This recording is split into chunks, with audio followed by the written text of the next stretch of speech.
Bonjour à tous, on se retrouve pour un nouvel événement. Aujourd'hui, le The Saint-Claude se dispute à Saint-Galmier. C'est la 11e étape du Grand National du Trot.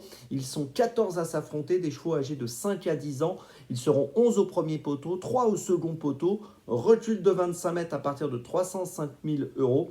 Et pour rester au second poteau, il ne faut pas avoir gagné plus de 516 000 euros. Il n'y aura personne au troisième poteau. Jolie course en perspective, des favoris qui devraient jouer un premier rôle, de bons points d'appui. On va en parler dans quelques instants. Avant toute chose, je voulais aussi fêter un bon anniversaire à l'hippodrome de Saint-Galmier qui fête cette année ses 125 ans. Donc, bel anniversaire à Saint-Galmier. Et puis, n'oubliez pas que vous pouvez vous abonner à la chaîne YouTube de The Turf. Vous pouvez activer la cloche également pour être informé dès que mon prono est posté. N'oubliez pas également le jeu responsable, les mentions qui sont en bas ici. Ayez ça en tête, vous le savez, c'est important. Le jeu responsable, vous le savez aussi, c'est un choix resserré en 6 chevaux que je vous propose tous les jours. Donc pour votre The Saint-Claude, mais également pour les jeux simples, les jumelés, les trios, etc. Tous les paris associés.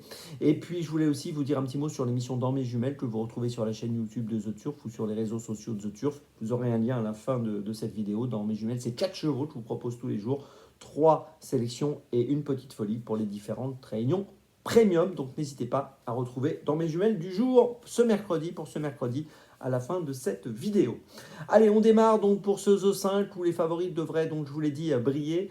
En point d'appui, on a 2 chevaux incontournables. Tout d'abord en tête, le numéro 10, Ilusti Sauton, associé à Mathieu Abrivard. Il reste sur d'excellentes tentatives. 10 dernières courses, 9 fois dans les 4. C'est un 6 ans qui vient de gagner à Vincennes le 19 septembre, qui avait fini deuxième de la 9e étape du Grand National du Trot au Mans au mois de septembre, le 11 septembre pour être précis. Déféré des 4 au premier poteau. Je pense qu'il peut gagner. Son adversaire principal, ce sera sûrement le numéro 12, Jazzman de Bayeul, un 5 ans, seul 5 ans de la course, qui vient de gagner le prix Émile Bézières à Vincennes le 24 septembre, qui a fini 7e du critérium des 5 ans au mois de septembre également. Si on prend ses 10 dernières courses, il a fini 9 fois ou premier ou deuxième, donc vous l'avez compris, c'est un point d'appui logique. Derrière ces deux concurrents, ils sont vraiment les points d'appui très solides de la course. Je mets en troisième position le 4 Easterman. Âgé de 6 ans, il a déjà gagné à Saint-Galmier. Il vient de gagner à Vincennes fin septembre sur 2700 mètres. Ses 10 dernières courses, il y a 5 victoires. Donc là encore, j'en attends une très belle perf. En quatrième position, j'ai placé le 3, Implora Mosin, encore une concurrente qui, dans cette course, est âgée de 6 ans. Elle vient de gagner à Toulouse le 27 septembre sur 2950 mètres. Elle a gagné à Vichy le 21 septembre dans une course d'amateurs. Au premier poteau, elle doit pouvoir garder une place. En cinquième position, j'ai placé là un concurrent du second poteau, le numéro 14, Orchestro. Alors lui, il a 7 ans.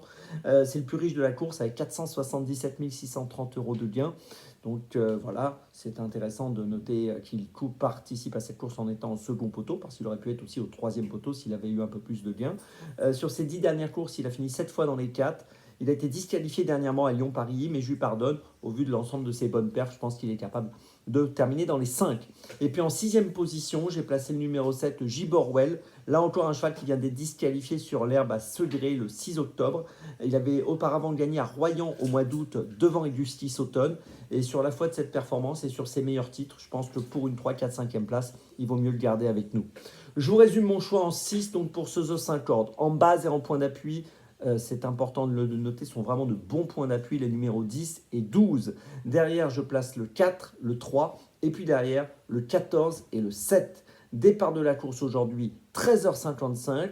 On se retrouve maintenant demain pour un nouveau The 5 Lord, bien sûr. Et puis n'oubliez pas, dans mes jumelles, avec le lien qui s'affiche ici pour la journée d'aujourd'hui. Et d'ici demain, avec The Turf, ça va aller.